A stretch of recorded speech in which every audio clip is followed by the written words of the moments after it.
John Paul Jones was a good friend, blah, blah, blah, and he called me up one day and said, hey, come over, I want to play you something.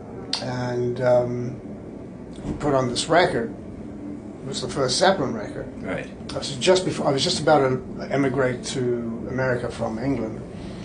And he put this record on, and I went, holy crap, what is this? I said, this is so heavy. I've never heard anything like it. I said, yeah, it's our new album. I said, what's the name of the band? He said, Led Zeppelin. I said, that's the stupidest bloody name I ever heard.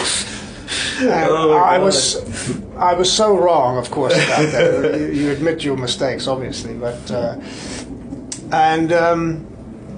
actually, I'd recorded Jimmy Page a couple of times at Olympic.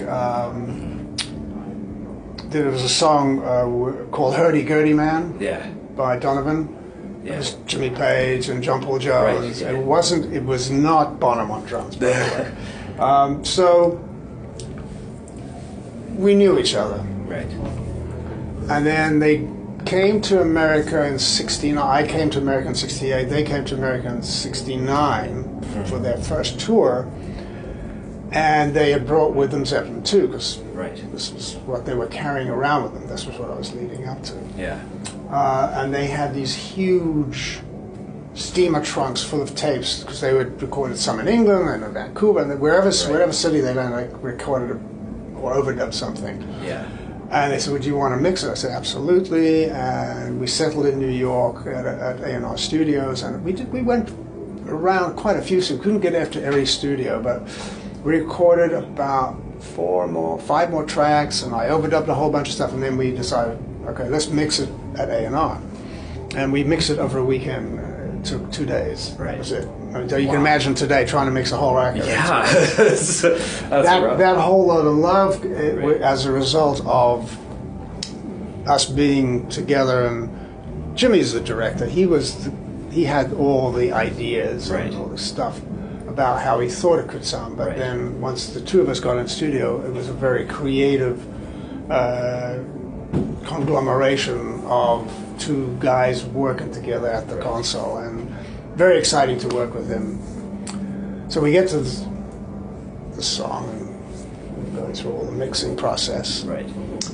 And it gets to this point in the song where you hear Robert go, "Woman," and I'm putting a little bit of reverb on, and I'm hearing another voice. And we look at each other and say, what the hell? Oh, so there's only 8 tracks, by the way. So it's only 8 track, right? Right, that's what you were working with. So track 8 was the main voice, and track 7 was another take, and I couldn't get rid of it. It was one of those old-fashioned tube boards with rotary parts, rotary volume controls, for those of you who don't know.